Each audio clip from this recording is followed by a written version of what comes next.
Buenos días, Iglesia Vida. Estás en casa. Qué alegría y qué gozo para nosotros poder llegar hasta tu hogar y compartir contigo la palabra del Señor. Y hoy es un día muy interesante porque, estamos en ese mes que se celebra el Día de la Mujer y hay tantas cosas que se dicen al respecto. Yo tengo una porción de la palabra que quiero leerte y dice así, está en Proverbios 31 y versículo 30. Dice, la hermosura es engañosa, la belleza es una ilusión. Solo merece alabanzas la mujer que obedece a Dios. Bueno, yo creo que fielmente en mi corazón que cuando Dios pensó en crear a la mujer, estaba pensando en la ternura, en la belleza, estaba pensando en poner la guinda al pastel, ¿verdad? Y para todos los hombres le quiero recordar que ustedes deben de tratar a la mujer como lo dice la palabra y seguro van a agradar el corazón de Dios. Y para todas las mujeres quiero recordarte que eres una creación hermosa del Señor, pero que más importante todavía es obedecer la voz de tu Padre, escuchar cuál es el propósito que Dios tiene para tu vida, porque es un propósito grande y poderoso. Esta mañana quiero invitarles a todos para que abran su corazón, para que abran su espíritu y sean llenos de la palabra del Señor. Amén. Iglesia Vida, estás en casa. Bienvenido. Estás en casa. Vida, vida, vida. Iglesia Vida, estás en casa. Bienvenido. Vida, vida, vida.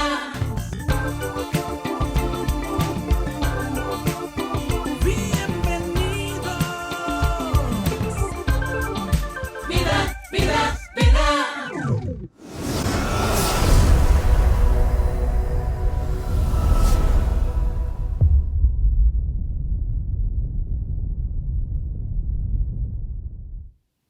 Buenos días, Iglesia Vida. Qué gusto estar con ustedes un domingo más. Estamos contentos porque se acerca el momento en el que vamos a hacer nuestros servicios piloto, nuestros servicios de prueba para reaperturar de nuevo el templo. Estamos muy contentos. Si usted todavía no se ha registrado, yo le invito a que lo haga. Recuérdese que tenemos un cupo bien limitado para estos dos servicios que vamos a tener el 14, el próximo domingo. Parece de verdad algo ya muy cercano y estamos muy contentos de poderlo compartir con todos ustedes. Así que en este momento va a aparecer ahí en el chat de nuestra transmisión el formulario electrónico que usted puede llenar, y si usted no puede llenarlo por alguna razón, pero quiere venir a la iglesia, por favor, comuníquese con nosotros, mándenos un mensaje privado con su número de teléfono para que le podamos comunicar. Alguien se va a comunicar con usted y por supuesto que le va a ayudar. Así que bienvenidos a este domingo. ¿Estás en vida? ¿Estás en casa?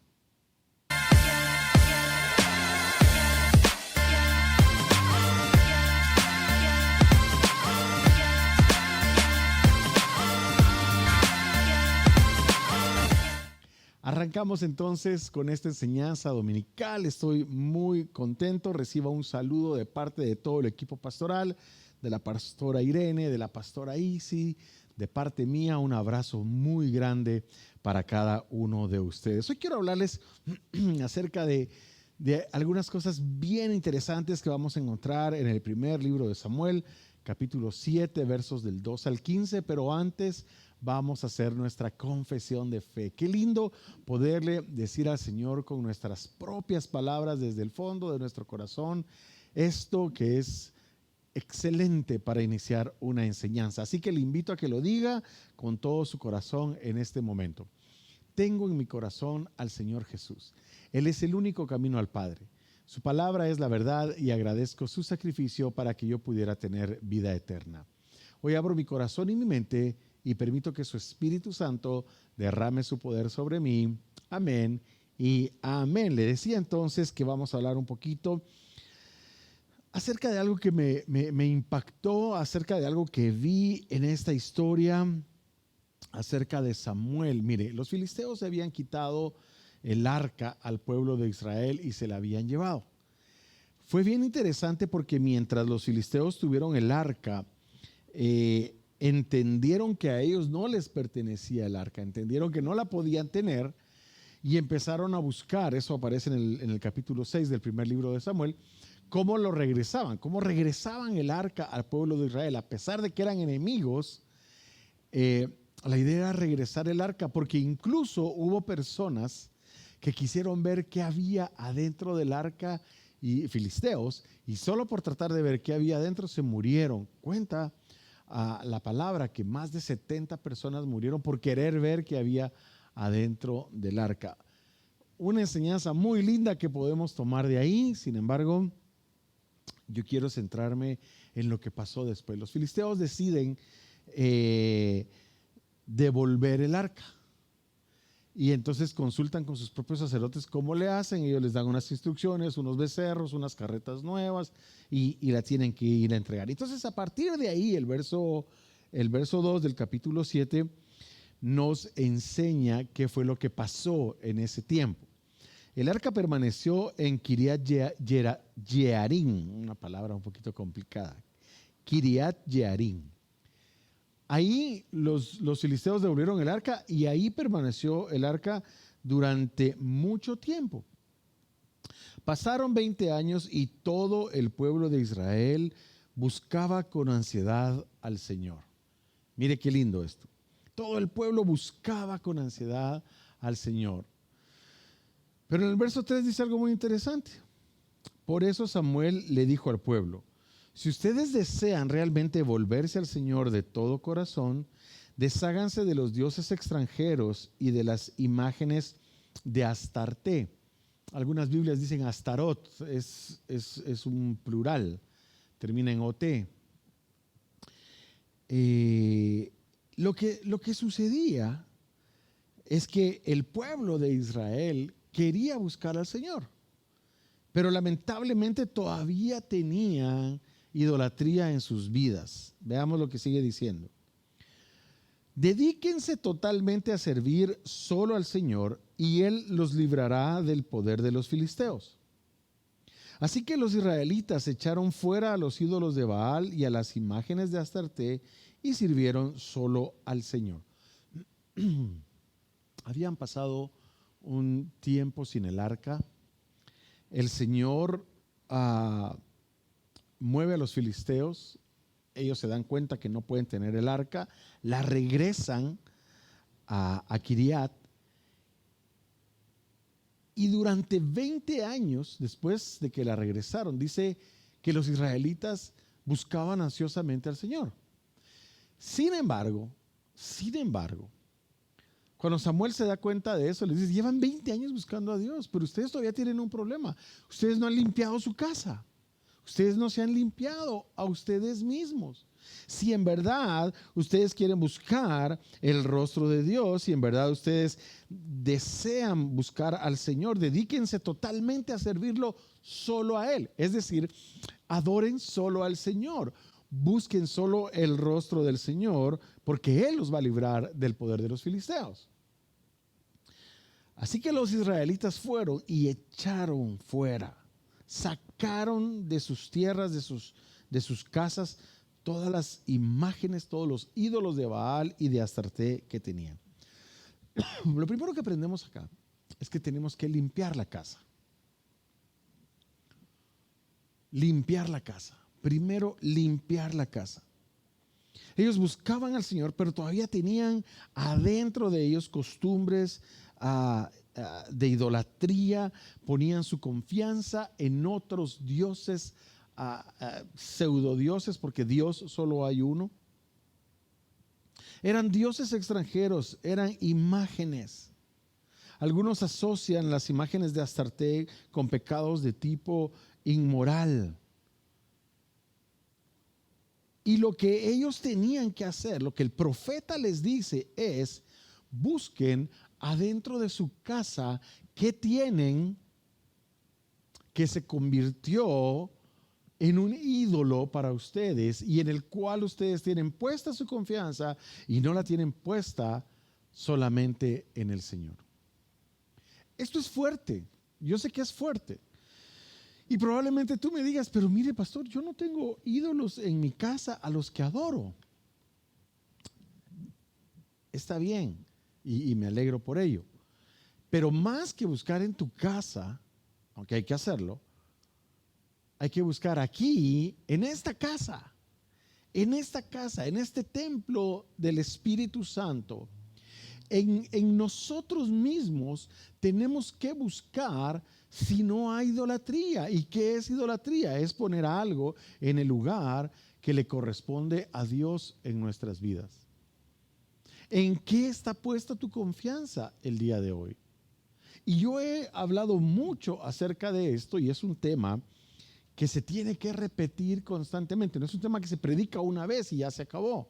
Este es un tema que nosotros debemos mantener recurrentemente en nuestra mente, en nuestro corazón, porque corremos el riesgo de idolatrar a cosas, idolatrar a personas y ponerlas en el lugar que le pertenece a Dios en nuestro corazón. Personas que idolatran a su cónyuge, idolatran a sus hijos, idolatran a sus padres, idolatran al pastor, idolatran al apóstol, idolatran al profeta, idolatran al evangelista. Y es más importante lo que muchas veces diga el pastor, el apóstol, el profeta, el maestro, el evangelista, que lo que dice la palabra de Dios. Y allí hay un problema. Hay personas que idolatran su trabajo. Hay personas que idolatran su casa, que idolatran su carro, y es más importante. Y lo ponen aún arriba de la familia, lo ponen aún arriba del cónyuge, de la esposa. Y los valores que tenemos, el orden en el que tenemos nuestros valores, se ve distorsionado. El primer valor, lo primero, sobre todas las cosas está Dios. Siempre va a estar Dios, hasta arriba de todo. Y luego estamos nosotros, juntamente con nuestro cónyuge, al mismo nivel. Luego están nuestros hijos, nuestro trabajo, nuestro ministerio. Pero no podemos intercambiar las posiciones y poner algo en el lugar que le pertenece a Dios, porque en ese momento se convierte en una idolatría, porque estamos adorando a eso más que a Dios.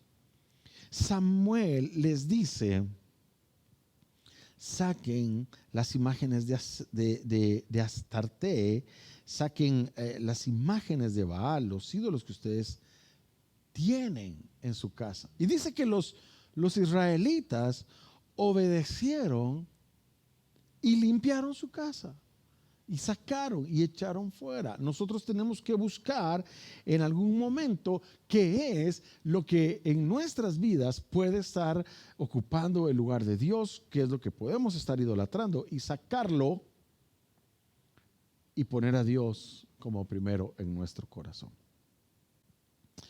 El verso 5 dice: luego Samuel ordenó, reúnan a todo Israel en Mizpa para que yo ruegue al Señor por ustedes. Cuando los israelitas se reunieron en Mizpa, sacaron agua y la derramaron ante el Señor. Y también ayunaron durante el día y públicamente confesaron. Oiga esto, públicamente confesaron: hemos pecado contra el Señor. Fue en Mizpa donde Samuel comenzó a gobernar a los israelitas.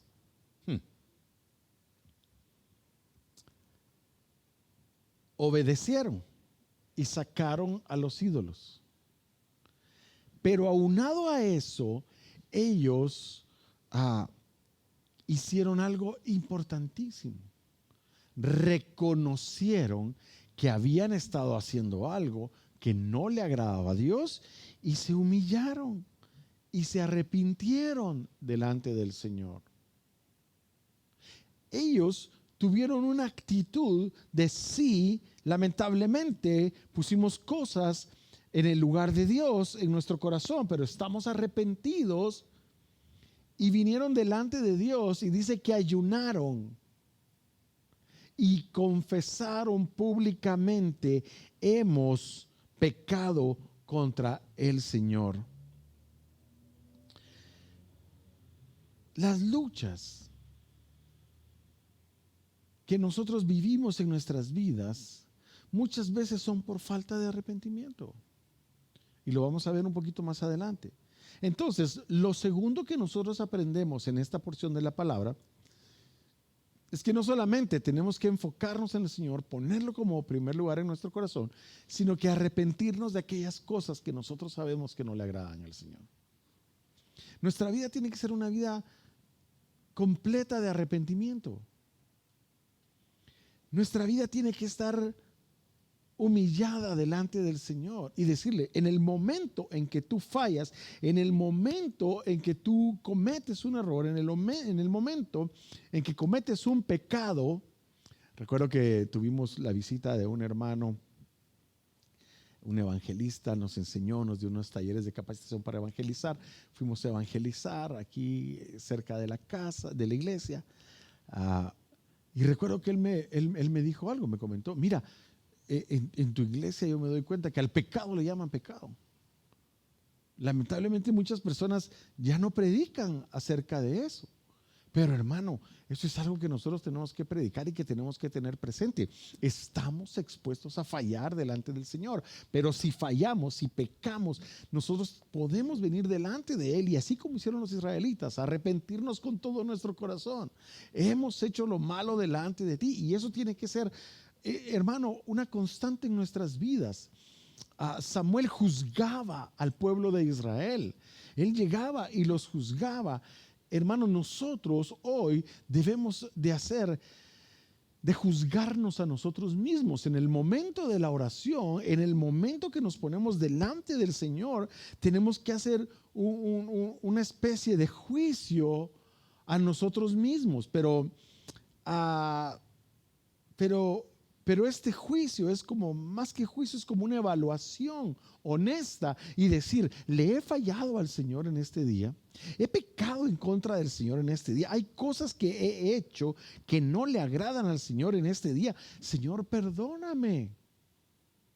Ellos hicieron ayuno, se humillaron y confesaron su pecado delante del Señor. Hermano, si nosotros de verdad queremos agradar a Dios, muchas veces decimos: si queremos alcanzar las bendiciones de Dios, pero eso pareciera como que es un interés el que tenemos. Yo voy a obedecer a Dios porque tengo interés en que me bendiga.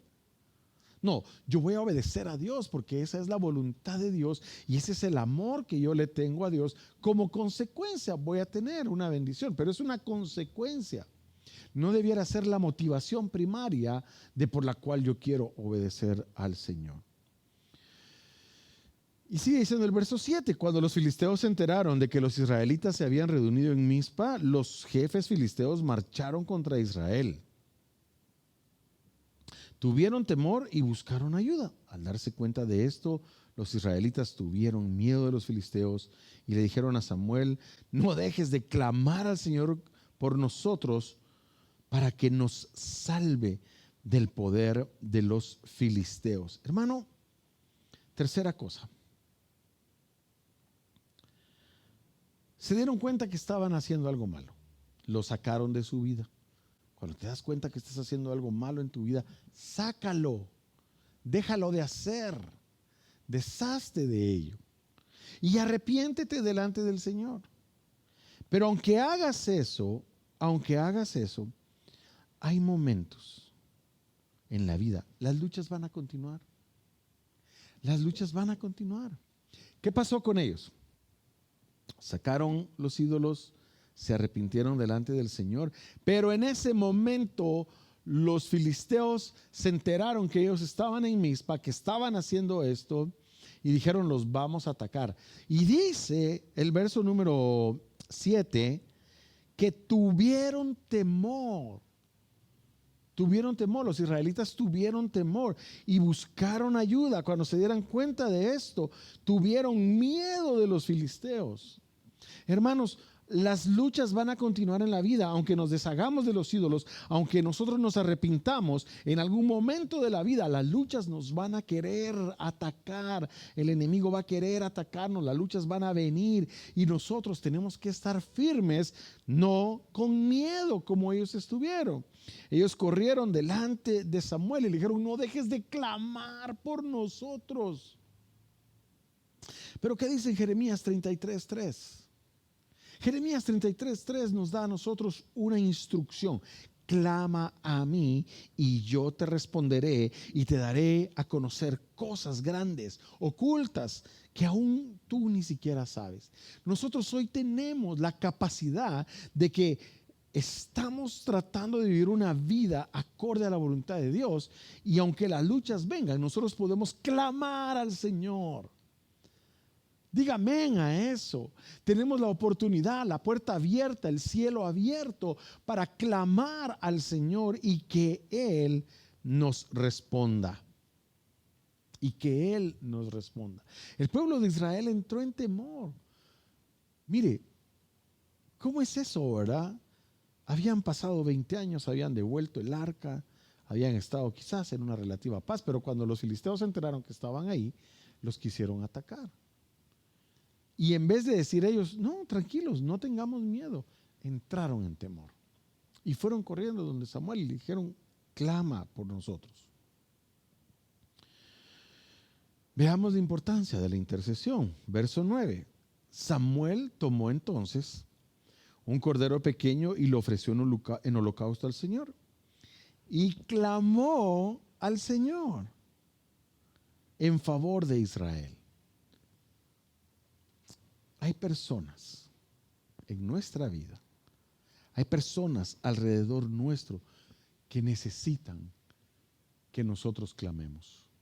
Son personas que pueden entrar en temor, que pueden entrar en necesidad, que tienen temor de una enfermedad, de una escasez, que tienen temor de cualquier cosa. Y allí es donde nosotros podemos hacer uso de la intercesión, como Samuel lo hizo. Qué lindo cuando alguien te busca y te dice: fíjate que tengo una necesidad, y tú puedes interceder por él, y tú puedes unir tu fe a la fe de él para que el Señor haga un milagro en su vida. Eso es llevar luz. Hablamos de eso el miércoles pasado. Eso es llevar luz cuando alguien tiene una necesidad y nosotros venimos e intercedemos al Señor por esta persona. Hermanos, el Señor responde de formas en las que nosotros no nos imaginamos. El Señor va a responder. Dice la última parte del verso 9: clamó al Señor en favor de Israel Samuel, y el Señor le respondió. No sabemos cómo esperaba el pueblo de Israel que el Señor le respondiera. No sabemos. Pero mire lo que sucedió. Muchas veces la respuesta de Dios no es como nosotros la esperamos. Muchas veces es de una forma totalmente diferente y sobrenatural. El verso 10 nos relata cómo fue la respuesta del Señor. Mientras Samuel ofrecía el sacrificio, los filisteos avanzaron para atacar a Israel. Pero aquel día el Señor lanzó grandes truenos contra los filisteos. Miren la forma. Utilizó un fenómeno meteorológico contra los enemigos. El Señor puede usar cualquier forma en contra de tus enemigos para responder tu oración. Si tu enemigo es una enfermedad, si tu enemigo es la escasez, si tu enemigo es la depresión, si tu enemigo es la ansiedad, si tu enemigo es cualquier cosa, el Señor milagrosamente puede usar cosas que ni nos imaginamos. Yo le aseguro que la oración de Samuel no fue: Señor, manda truenos para que ellos se confundan. Esa no fue la oración de Samuel. La oración de Samuel: Señor, que tu voluntad se haga, clamamos a ti, haz algo por el pueblo. Y el Señor hizo esto de una forma sobrenatural. A veces queremos que el Señor nos responda de la forma que nosotros queremos, cuando nosotros queremos, como nosotros queremos, a través de quien nosotros queremos. Pero ¿qué es lo que dice? Clama, Jeremías 33:3. Clama a mí y yo te responderé y te mostraré cosas que aún tú ni sabes.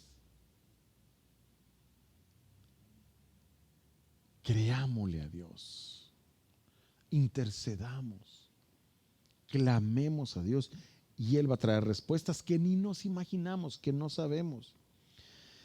Esto creó una confusión entre los filisteos, dice la palabra. Esto creó una confusión y cayeron derrotados ante los israelitas. Ajá. Aquí hay un punto bien interesante. Cayeron derrotados ante los israelitas. Orar, interceder, clamar a Dios va a traer valentía a tu corazón.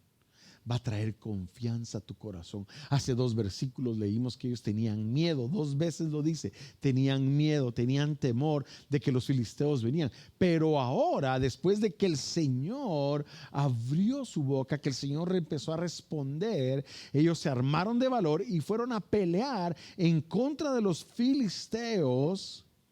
Y dice, cayeron derrotados ante los israelitas. Ellos fueron y pelearon. No te puedes quedar sentado esperando a que las cosas pasen, sino que tienes que levantarte y tienes que pelear con valor para alcanzar lo que el Señor tiene para ti. Amén. Me recuerdo de la enseñanza de pedid y se os dará, pero buscad y hallaréis. Señor, sálvanos. Pero vamos a ir a buscar la victoria. Vamos a ir a buscar la victoria. Entonces, dice el verso 11, los israelitas persiguieron a los filisteos. Ya no tenían miedo, ya no tenían temor. Ahora iban detrás de los filisteos y los persiguieron desde Mizpa hasta más allá de Bet-car.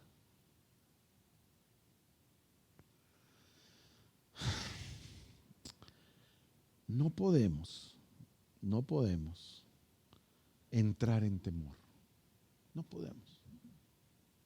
Pero cuando nosotros creemos en el Señor y en el poder de su fuerza, cuando nosotros nos atrevemos a pelear, cuando nosotros nos atrevemos a ir detrás de las cosas,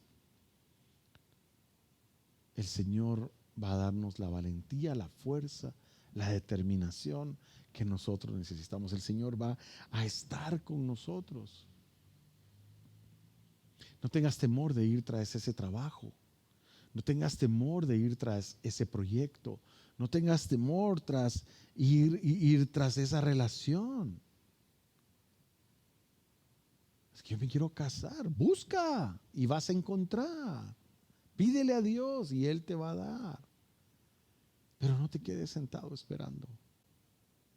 Me gusta mucho hablar de esto, porque uno tiene que procurar, uno tiene que perseguir. A veces pareciera que las cosas tardan, dice Habacuc, pero ciertamente llegarán, sobre todo si las tienes escritas, si las lees, si las ves, si las crees, si las pones delante del Señor. A veces las cosas pareciera que van a tardar, pero ciertamente llegarán. Escribe tu visión. Y sigue diciendo el verso 11 que los persiguieron y los fueron matando por el camino. Los fueron matando por el camino. Y en ese momento, después de que sucedió esto, el verso 12 es un verso muy conocido. Primera de Samuel capítulo 7 verso 12 tiene unas palabras muy conocidas. Y ahorita las vamos a leer. Dice, después Samuel tomó una piedra, la colocó entre Mizpa y Sen y la llamó Ebenezer. Ebenezer es la palabra original, Ebenezer, que significa piedra de ayuda, roca de ayuda. Ebenezer no significa hasta aquí nos ha ayudado el Señor. No, Ebenezer significa roca de ayuda. Y ahí Cuando él puso esta roca, Samuel pronunció las palabras, hasta aquí, ¡pum!, puso la roca. Nos ha ayudado el Señor. Otra traducción dice, el Señor no ha dejado de ayudarnos. Qué lindo eso. Reconocer que no es en nuestras fuerzas. Cada vez que una persona miraba esa roca, cada vez que una persona miraba esa piedra, decía, ajá, aquí fue donde Samuel dijo, el Señor no ha dejado de ayudarnos. No fueron nuestras fuerzas, no fue nuestra valentía, no fue nada. No fuimos nosotros. Esa piedra nos recuerda que el que nos ayudó, el que estuvo con nosotros, el que ha estado con nosotros, está con nosotros y estará con nosotros, es el Señor. Aleluya.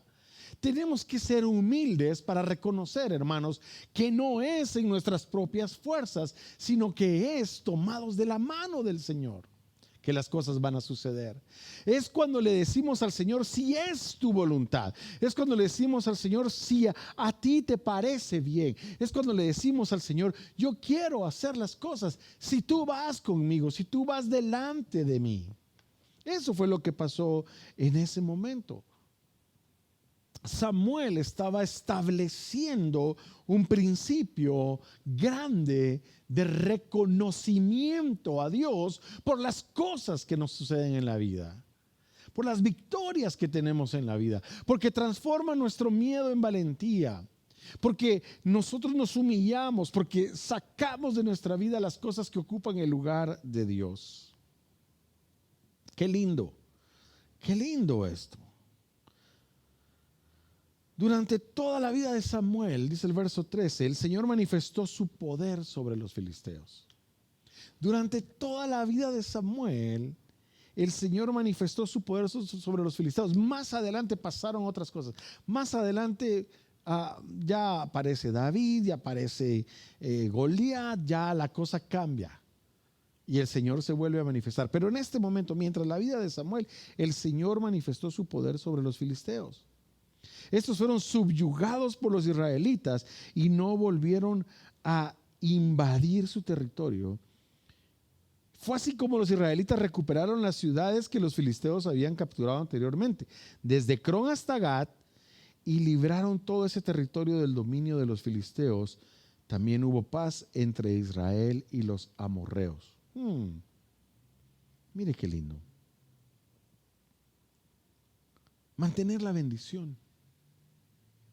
Mantener la paz, ver un ensanchamiento, ver conquistadas áreas de nuestra vida que no habíamos podido conquistar, ver conquistar metas que quizás no habíamos visto antes, alcanzar logros que quizás no habíamos podido alcanzar antes, vienen de obedecer a Dios. El pueblo de Israel vio la bendición, vio la victoria, vio el ensanchamiento, vio conquistar otras ciudades, vio un subyugar del enemigo porque decidió obedecer a Dios. Porque decidieron ponerle atención a lo que Samuel les estaba diciendo y les estaba enseñando. Buscaron el rostro de Dios y el Señor los bendijo grandemente. Hermanos, la bendición, se lo decía hace un rato, la paz, el crecer en diferentes áreas de nuestras vidas, viene cuando nosotros tomamos la decisión de obedecer al Señor. ¿Y cuál fue la instrucción?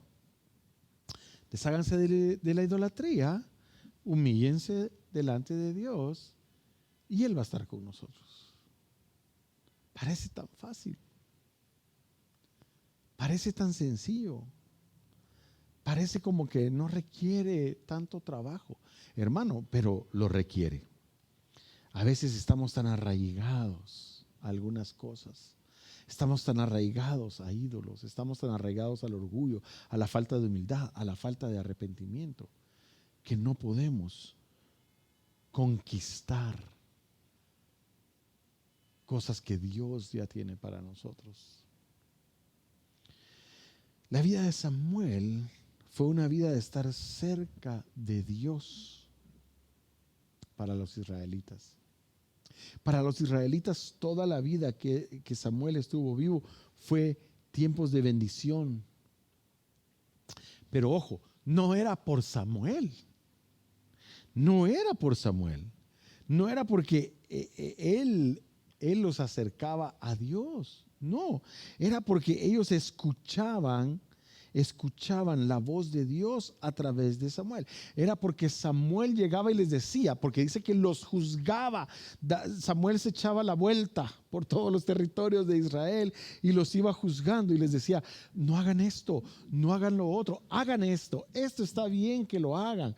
Miren, arrepiéntanse, cumplan la palabra, hagan aquí. ¿Qué era lo que les hacía? Les predicaba, los juzgaba, les enseñaba. Y ellos ponían atención a esas instrucciones, obedecían a Dios. Por eso es tan importante congregarse, hermano. Por eso es tan importante ser pastoreado. Por eso es tan importante ser discipulado. Por eso es tan importante nosotros buscar la voz de Dios a través de la enseñanza de la palabra. Pero es que yo busco a Dios a mi manera. Yo no necesito de nadie para buscar a Dios. Yo tengo mi relación personal con Dios. No sea orgulloso. Es mejor ser humilde y decir, yo tengo una relación personal con Dios, pero voy a procurar aprender más de alguien. Duro, hermano, perdóneme. Yo sé que esto es duro. Hacía ratos que no le predicaba duro. No, pero no se trata de eso.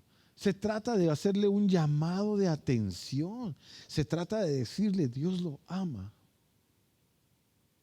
Y Dios quiere que usted esté bien, que usted vive en victoria, que conquiste áreas de su vida, que conquiste nuevas metas, que conquiste nuevos territorios. Pero tenemos que tener humildad en nuestro corazón para aprender la palabra. Yo no pretendo saberlo todo. El mismo Pablo lo dijo. Yo mismo no pretendo haberlo alcanzado todo. Yo prosigo, voy a la meta. Algún día la voy a alcanzar. El miércoles voy a hablar un poquito acerca de eso, acerca de la religiosidad. Jesús se encontró con unos religiosos que de veras se creían que se las sabían todas. Hermano, no. Tenemos que tener humildad, tenemos que tener un corazón humilde y aprender de la palabra de Dios y meternos con el Señor para que su bendición esté con nosotros en todo momento, para que nuestro amor hacia el Señor sea demostrado de esa forma. Yo te invito en esta mañana a que hagas un análisis de conciencia, a que tú hagas un viaje dentro de tu corazón, dentro de tu mente, dentro de tus pensamientos a través de esta ministración. Y que podamos decirle al Señor hoy, Padre, ¿hay ídolos dentro de mí? ¿Estoy teniendo algún tipo de idolatría? ¿Hay algo que está ocupando tu lugar en mi corazón, Señor? Espíritu Santo, dile ahí donde estás, Espíritu Santo, redarguye mi vida, redarguye mi corazón, trae a mí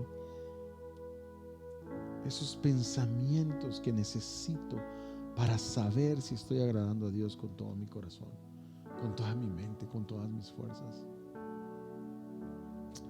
Pero también, Señor, no solamente queremos sacar eso es un proceso. Eso es un proceso. ¿Sabes que hay fortalezas mentales que llegan a ser como ídolos? Es que mi papá era así y yo voy a ser así también. No, pues la Biblia dice que no debe ser así. Sí, pero no importa, mi papá, eso es un ídolo. Es que mi mamá era así y yo soy así. Y yo no voy a cambiar. Mi mamá nunca cambió. Eso es un ídolo. Porque eso está ocupando el lugar de un mandamiento de Dios. Yo no perdono. Perdona. Es lo que dice la palabra. Es que yo no olvido. La palabra dice lo contrario. No dejes que eso ocupe el lugar de los mandamientos de Dios en tu corazón. Señor, estamos delante de ti porque queremos limpiar nuestra casa, queremos limpiar nuestro corazón, queremos limpiarnos nosotros, pero también queremos humillarnos delante de ti y reconocer, Señor, reconocer que tú eres nuestra roca de ayuda, que tú eres nuestro Eben Haeser, que tú eres, Señor, el que nos ha ayudado hasta aquí, pero el que nos está ayudando hoy y el que nos va a ayudar siempre. Amén. Señor, queremos darte a ti la gloria y la honra. En ningún momento queremos reconocer que es por nuestras fuerzas. En ningún momento queremos reconocer que somos nosotros, nuestro intelecto, nuestra habilidad, sino que eres tú, Señor, en medio nuestro. Señor, clamamos a ti para que envíes la provisión necesaria a nuestras vidas, de la forma como tú quieras, Señor, de la forma como tú quieras hacerlo en esta mañana. Te amamos y te bendecimos. Y oro también, Señor, por el servicio del próximo domingo, del 14, que tú nos guardes, que tú nos des sabiduría, que tú nos cuides. Señor, haremos lo que tenemos que hacer, pero eso no es suficiente. Tu misericordia y tu favor es lo que nosotros necesitamos. Queremos hacer estos dos servicios, Padre, para alabarte, para estar en comunión, para estar con los hermanos, pero los ponemos delante de ti desde ya, Señor. Sabemos que tu gloria se va a manifestar. Amén, amén y amén. Que el Señor le bendiga y le guarde. Le espero el próximo miércoles con el estudio de la palabra, y pues el otro domingo vamos a tener transmisión en nuestras redes sociales, pero vamos a estar transmitiendo en vivo desde acá, desde el templo de la Iglesia Vida Ministerios Visión de Fe. Que tenga un feliz domingo y un feliz y bendecido inicio de semana. Hasta pronto.